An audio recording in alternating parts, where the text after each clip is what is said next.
This episode of the Convos in the Park podcast is dedicated to Will Nashawn Pillows, the artist and creator of the Convos in the Park logo. You will forever be in our memories. Rest in heaven, brother. Thank you, and hope you enjoy the show. What's going on, people? This is Dorian, back again for another episode of the Convos in the Park podcast. I just want to take this time to thank y'all for listening in on the first episode. And before we get into the topics today, I just want to give everyone a brief description of how this podcast will go moving forward. So the first part will be just a conversation piece. It'll be anything I have in regards to either music, relationship, social commentary, anything else like that. And the second part will be story time. Now, story time will be based on either experience that I have personally that I would like to get some feedback from the audience, or anything that the audience has brought to me and would like for me to address on the podcast. That'll be the time that I will bring it up in story format, so then that way we can get the whole picture and hopefully get some conversations going on after that. So without anything else being said, let's get on to the first topic today. Now, anyone that knows me personally knows that I am a hip-hop purist. I'm a hip-hop head to the death of me. I've always grown up on hip-hop from the earliest days of my uncle blasting Eric B. and Rakim to hearing Run DMC on the radio. I've always loved hip hop. I've always been one that's loved the lyric side. Now, I can go for a beat, but man, give me something that actually is provocative or something that I can think about, or give me some good punchlines. I am good. Now, with that being said, I cannot let this week or this past couple weeks go by without talking about Royce the 5'9's album, The Allegory. People, if you have not heard it, if you have not taken a listen to it, or you don't even know who Royce the 5'9 is, you are doing yourself a great disservice. The brother is an amazing MC. He's been putting in his work for more than 20 years. A lot of people know him from, Bad Meets Evil with Eminem, but his solo career has been something else that has been an enjoyment to watch, me personally. I've seen the guy grow from when he first released Boom as a single, all the way up till now, and the man it's amazing for someone at his age and his caliber to just continue to put out quality work. I want to say the last 3 efforts that I've heard him put out have been amazing, between Prime 2, between the Book of Ryan, and now The Allegory. For a man that started off his career just giving out punchlines and talking about how much he's better than any other MC, and talked about guns and violence and everything like that, to now he's actually giving legit game on albums, is amazing. I mean, the man covers everything from black ownership to giving game and knowledge to the younger generation that's in the music industry now. Long story short, if you have Apple Music, if you listen to Google Play, if you listen to Spotify, wherever you get your music from, you just need to go ahead, search up Royce the 5'9 and download or stream, or even at this point buy The Allegory. You just need to go ahead and do it. Support this brother. He's been doing amazing work, and I just can't talk about it enough. And I could probably ramble on for days and days about everything that I've heard from Royce the 5'9, between everything that he's put out earlier in his mixtapes up until now. But I just wanted to get that out before I continued on with any other topics. So again, The Allegory, Royce the 5'9, go ahead and cop that. So the first thing I want to discuss here is persistence. Persistence versus resistance. Now, when it comes to relationships, everyone usually has that breaking point when it comes to how long they want to deal with someone, whether it be they've cheated, they found some other stuff out, they had someone on the side, for guys, their lady had a kid outside their relationship, or for the ladies, they found out that their man got pregnant by someone else. I mean, it's a lot of different things, and, we usually have those barriers that we do not cross, but nowadays, where is the exact breaking point for a relationship? For different people, it could be a multiple of things, if for most people, and it seems like that's the thing nowadays, is if a person's caught cheating, then, that's it, they decide to move on.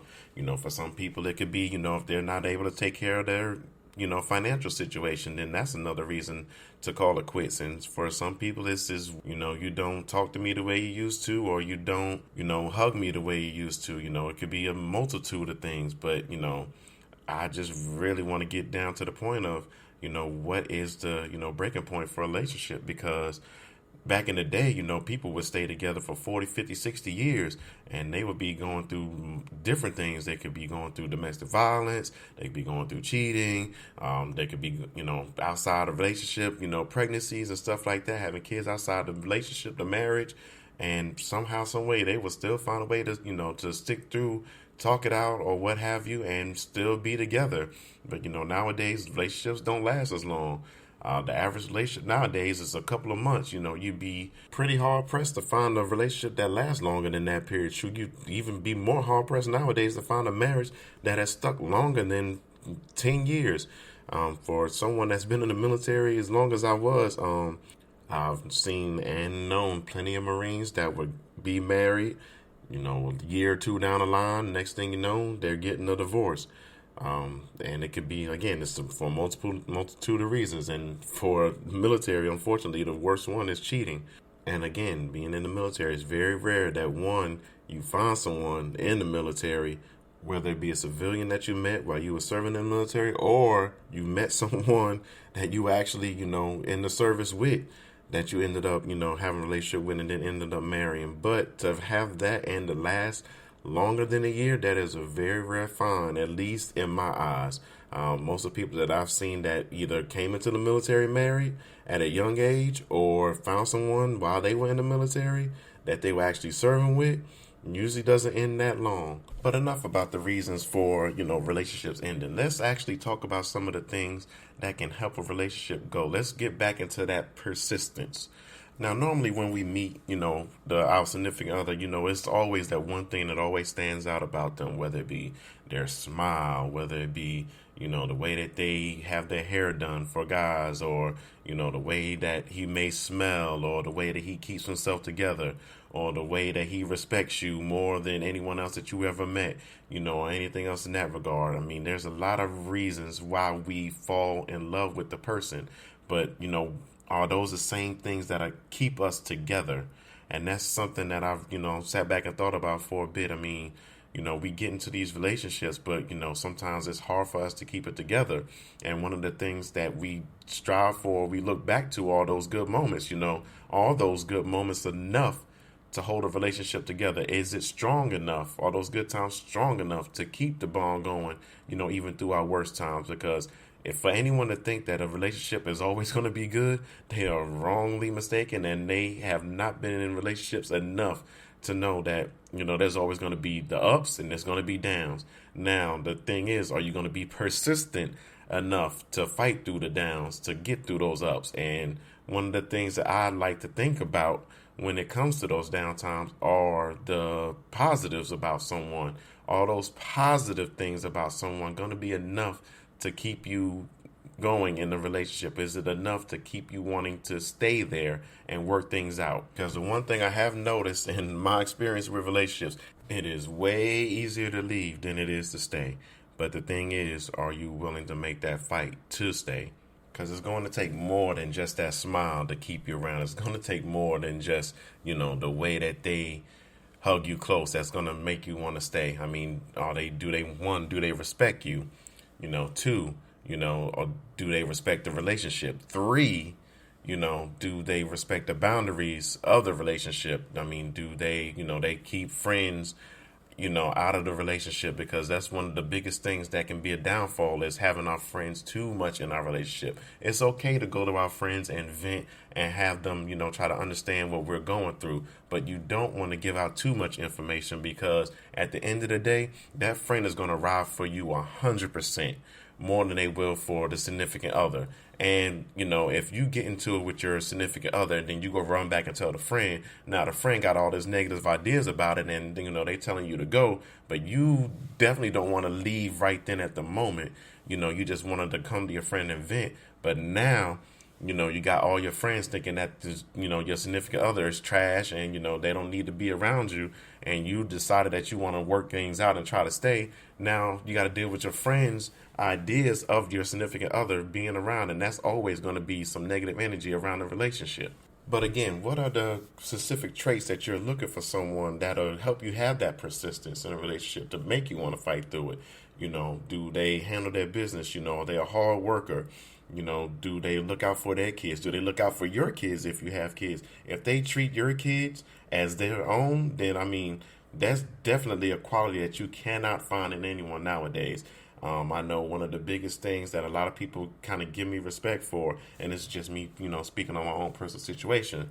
I have my stepdaughter, but to anyone else that knows me, you will never hear me call her stepdaughter because I treat her like my own flesh and blood, even though she, born from someone else. But, I've known her since she was a baby pretty much, but, I still treat her like my flesh and blood, and anyone that treats her differently or tries to disrespect her as if, she's not my flesh and blood, then that's who I have problems with.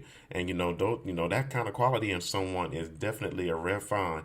And I think that is one of the biggest traits to keep someone, but in balance, that just can't be the only thing that they're good for. Now, other things that can add to this, persistence is, family. Family can play a big part in it as well.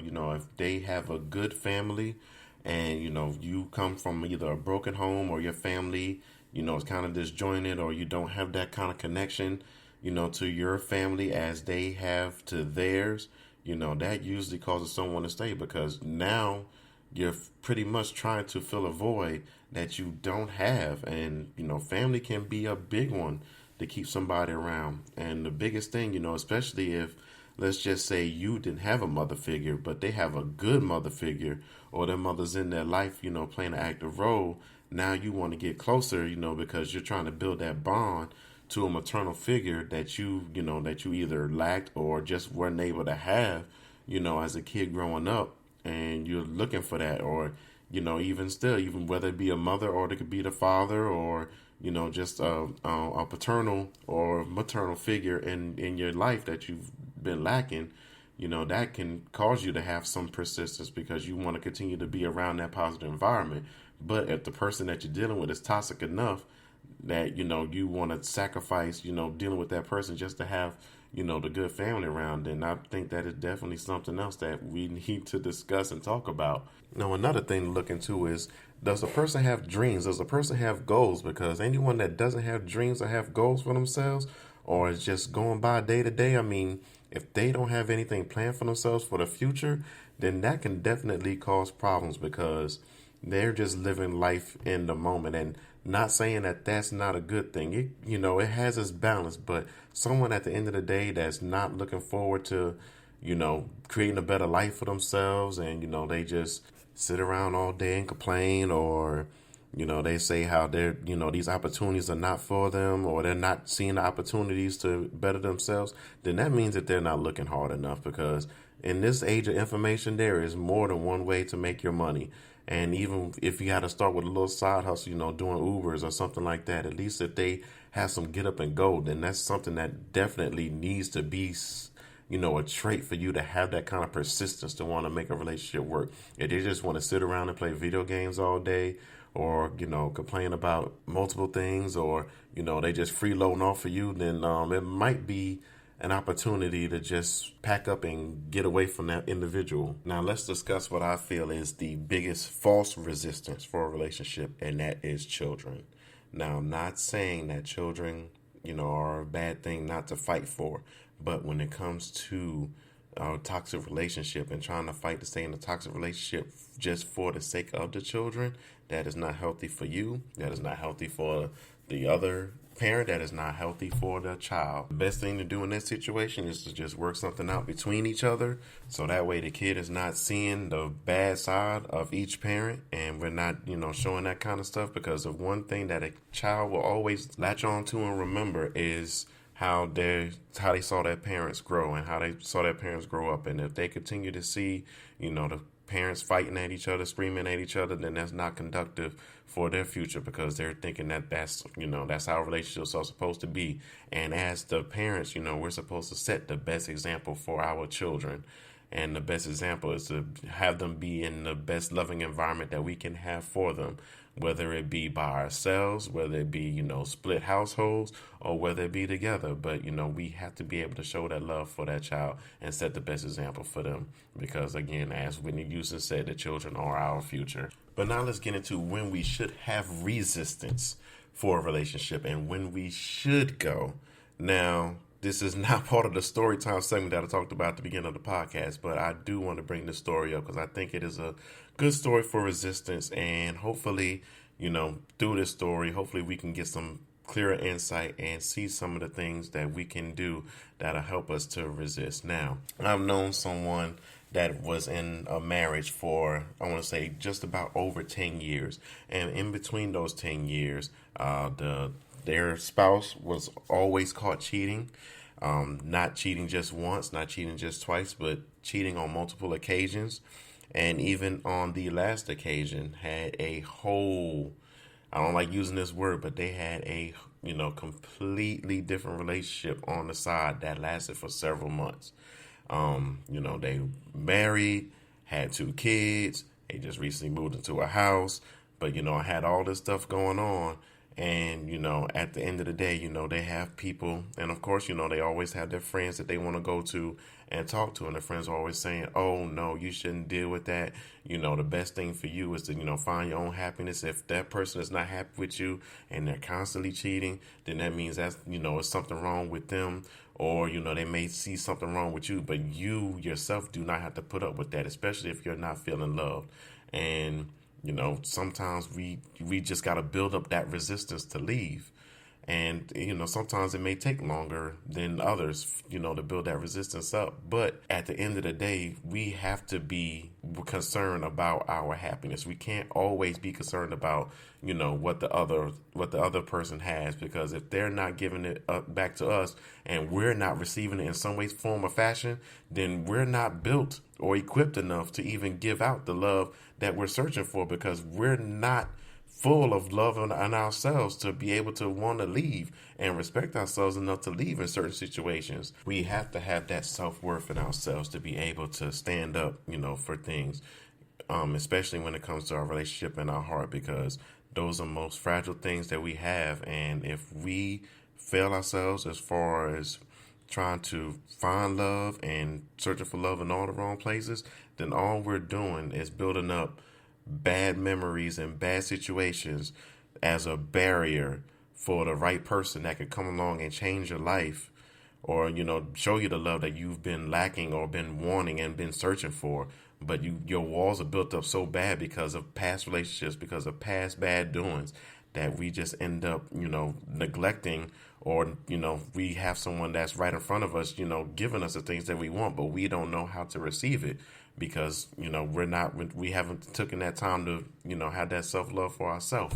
And speaking of resistance, for anyone that's listened to the first episode of the podcast, I should have built up a lot of resistance when I was dealing with that one girlfriend that was kidnapping me and all the other stuff. So yeah, I can definitely speak for myself when it comes to that, as far as building up resistance. Sometimes it takes a longer time to build that resistance up, but I just had to put that out there. But what are your thoughts on persistence versus resistance? I definitely would like to hear your feedback. You can definitely leave your comments on our Facebook page. You can search up Convos in the Park on Facebook. You can search Convos in the Park on YouTube. The podcast will be posted to the YouTube channel, so definitely leave your comments there. I would definitely like to hear your comments and your thoughts on the topic. This will do it for our conversations portion of the podcast.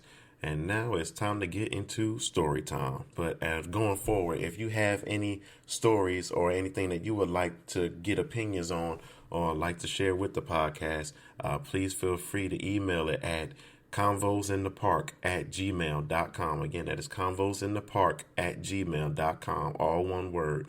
Or you can leave a direct message on our Instagram at Convos in the Park. Or you can send a message on our Facebook page, again, at Convos in the Park. So the story breaks down like this. A father and his daughter are outside one day playing basketball in front of their house. And while playing basketball, the daughter comes up to the father with a question and asks him, "Daddy, do you think that Grandma likes me for who I am?" The father is stunned at that question and just wondering, where that will come from. So he asks his daughter, What makes you feel that way about your grandmother? She always talks about my hair. She says that she doesn't like the ponytail that I always like to keep it in, but I like my ponytail. It's comfortable for me. I think it looks good on me. And she always talks about my clothes, and I never want to wear girly girl stuff. And she don't like me in basketball shorts all the time and wearing all this stuff. And sometimes I just feel like she doesn't love me. The father sits there stunned and confused as why these feelings would come across in such a young girl, or even why they would have to come across a young girl in this fashion. So he continues to ask the daughter, so has your grandmother shown you any other signs that she doesn't love you? I mean, whenever she's around, she's always giving you hugs. She's letting you know that she loves you. She's always getting you gifts, and anything that you ask for, she gets you. So what else will make you think that she doesn't love you? Well, it's just that sometimes, even when you're not around, and she says that, I should be a girl, even though I know that I'm a girl, but she thinks that I shouldn't be liking the stuff that I like as far as basketball and football and stuff like that, and I'm not into normal girly stuff. But, it just makes me feel like she doesn't love me. So now the father has to sit there and explain to his daughter that although her grandmother, does love her, she was born in a different time where they always wore dresses, and, they always had their hair up done nice, and it was very rare for a girl, ever dress like a tomboy, and that's all she knew. That's all she was raised at. So mother raised her that way, and that's the same way that, the rest of her children were raised, and the rest that, her nieces and her other nieces were raised that way, and her other grandchildren all that way. You just so happen to be the one that is different. And I want you to know that there is nothing wrong with being different. There's nothing wrong with you liking basketball. There's nothing wrong with you liking football. You're okay to be a tomboy. You're still young. There may be a time where you do grow out of it. And if you do, then that's fine. But even if you don't grow out of that phase, know that your mother and your father will always love you. And, unfortunately, it's sad that you have to feel that your grandmother doesn't love you.